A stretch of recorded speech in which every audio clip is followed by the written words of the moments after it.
It is Monday, February 9th, 2026. It is. And I have to say, looking at the stack of research we have on the table today, it feels like we're standing at a very specific, very charged intersection of time. It really does. Usually we look at trends that span months or years, but today feels like we're staring at a clock just counting down. Yeah, usually when we analyze tech ecosystems, it's about slow, drifting tectonic plates. Right. Regulatory shifts, gradual adoption. Right. But looking at these reports from TechWorld Bangladesh, we are looking at a snapshot of a country just holding its breath.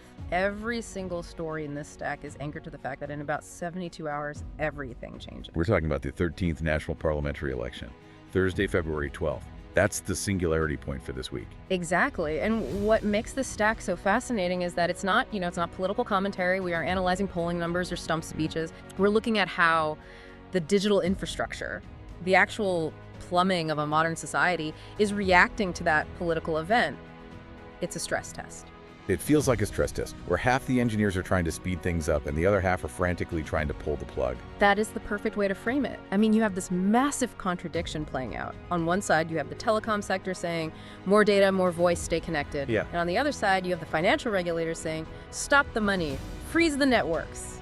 And then somewhere in the middle of all that chaos, you've got a local tech giant trying to hire a small army of engineers, and the rest of us are just distracted by Elon Musk and iPhone rumors. It's a chaotic week, but if we unpack it, I mean, it tells us a lot about where the digital world is in 2026. Okay, let's start with the elephant in the room.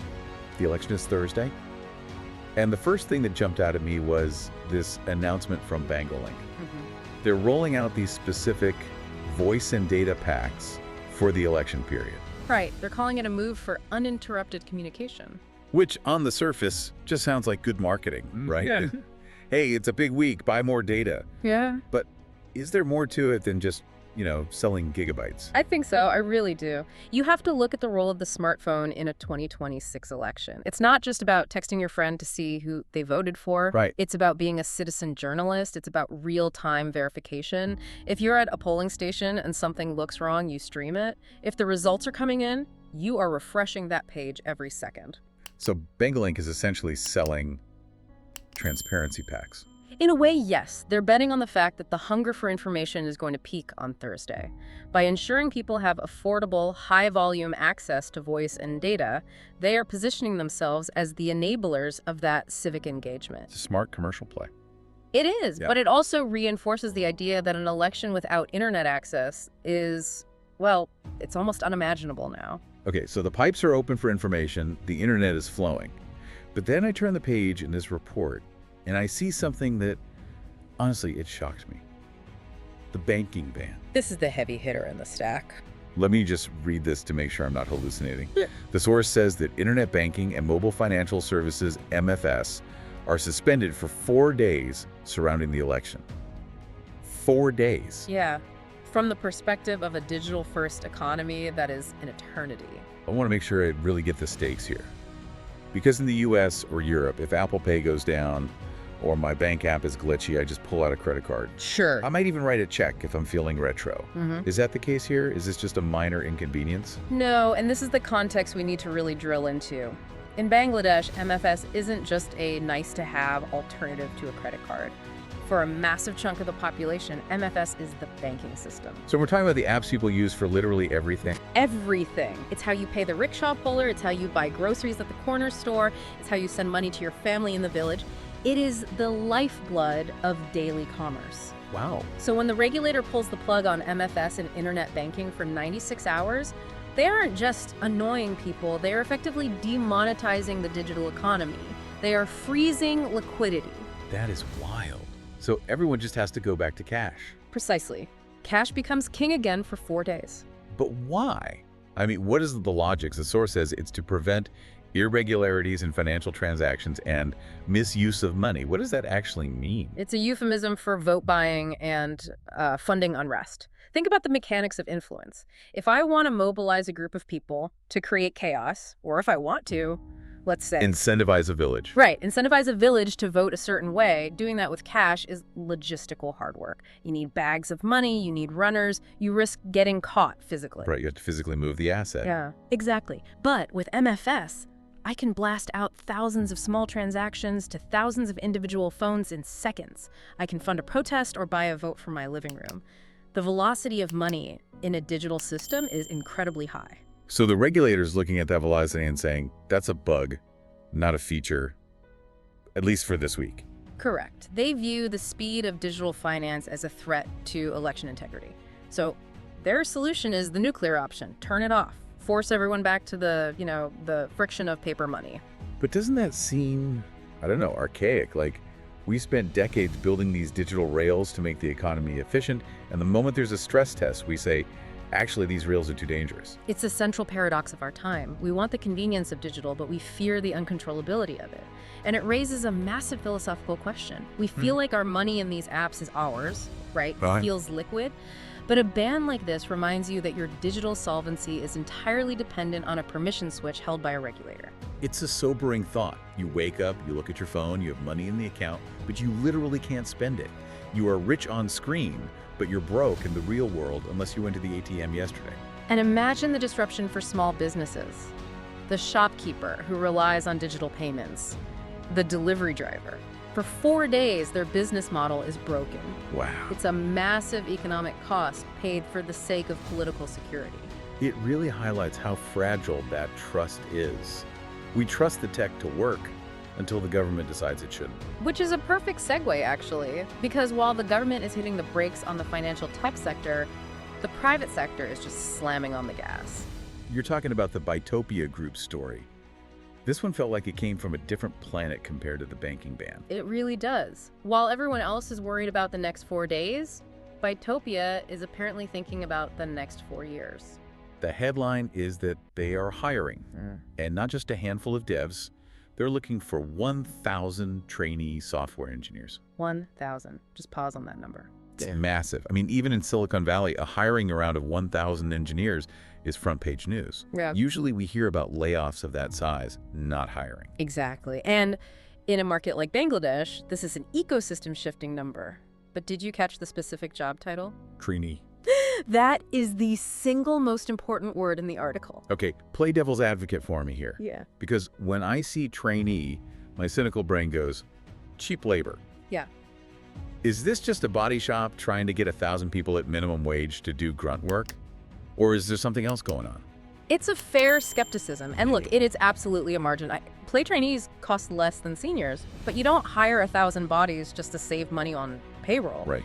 You hire them because you have a volume of work that requires scaling. It implies they have the contracts, likely international contracts, to support that headcount. But more importantly, it signals a shift in the business model. How so? Well, if you are hiring seniors, you are buying talent that already exists. You are poaching from competitors. It's a zero-sum game. But when you hire 1,000 trainees, you are building a factory. You are saying, the talent doesn't exist at the scale we need, so we're going to manufacture it. It's an academy model. It's the talent pyramid. You bring in a huge base of raw talent, you train them on your specific stack, your specific culture. Sure, some will wash out, some will leave in 2 years, but you are creating a pipeline. That's a huge investment. It is. It suggests a level of maturity in the industry where they aren't just looking for a coder, they are looking to mold a workforce. I'm just trying to imagine the logistics. I mean, the HR nightmare alone. Interviewing, onboarding, finding desks or virtual desks for 1,000 people. Those logistical mountain. But think about the optimism required to sign off on that budget. This is happening the same week as a national election with all its uncertainties. Yeah. While the banks are closing their digital doors for 4 days, Betopia is saying, we are betting on the long-term stability and growth of this tech sector. It's a split-screen reality. On one side, pause the economy. On the other side, scale the industry. And that's what makes this deep dive so interesting. A country isn't just one story, it's these conflicting layers moving at different speeds. So we have the voters needing data, the regulators stopping money, and the graduates looking for jobs. But we have to talk about the consumer, because these 1,000 new trainees, they're going to get their first paycheck eventually, and what are they going to want to buy? Based on our source material, they're going to want the iPhone 18 Pro. I love that even in 2026, with everything else going on, the rumor mill for the iPhone is still prime news. Some things are constant: taxes, gravity, and Apple leaks.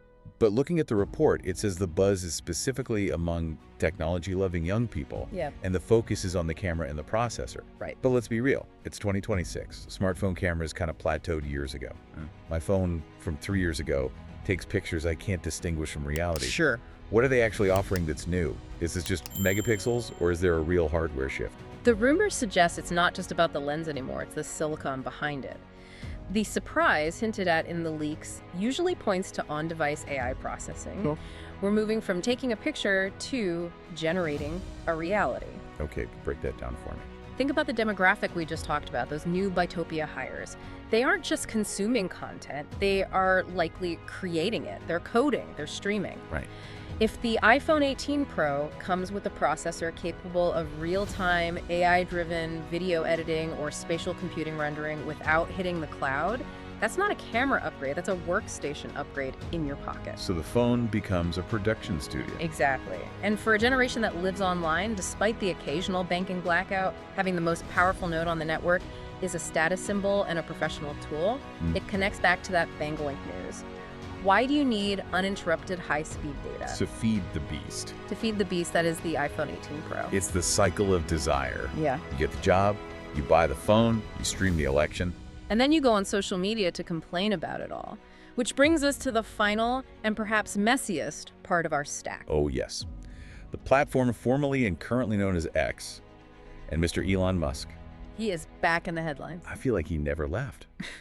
But this time, it's not a rocket or a robot, it's a contest.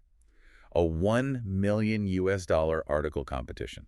This story really captures the Wild West vibe of the platform economy. So lay it out.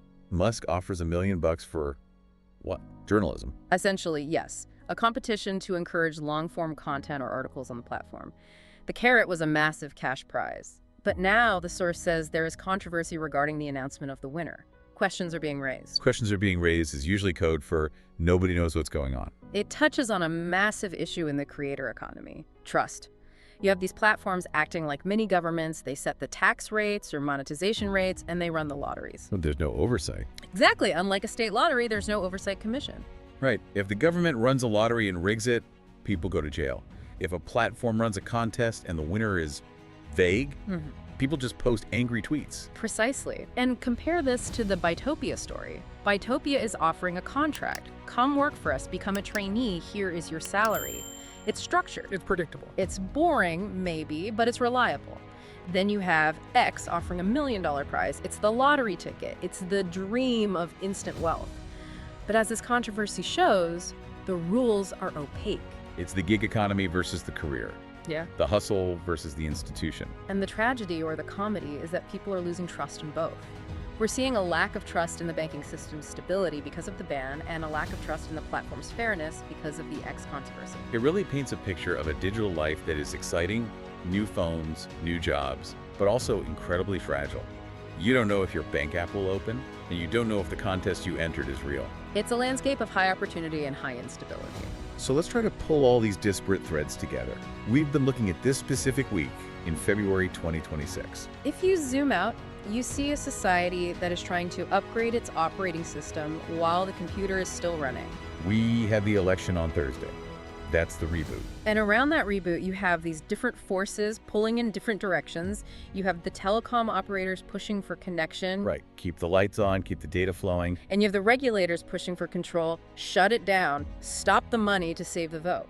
Which is such a powerful image. To save the democracy, we have to pause the economy. And then, totally ignoring the political weather, you have the industrial engine, Betopia, saying, we are hiring 1,000 people. That is pure, unadulterated optimism. It's incredible. It's the belief that tech transcends the news cycle. Governments change, regulations change, but the demand for code and the demand for the people who write it only goes up. And finally, the consumer layer.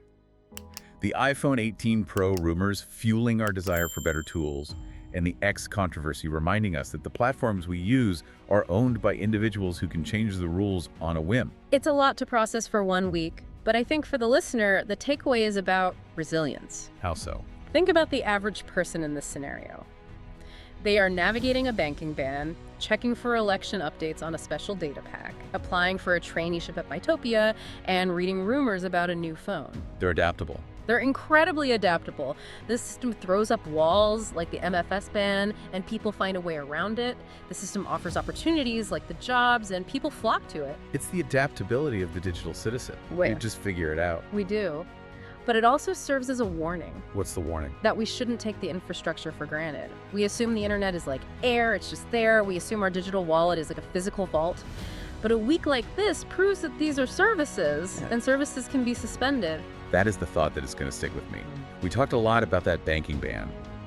4 days without digital money. It's the detail that really changes how you view your phone.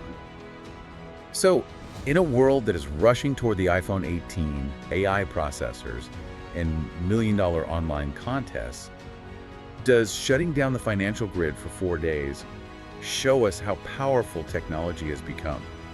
Or does it show us how fragile our trust in it remains?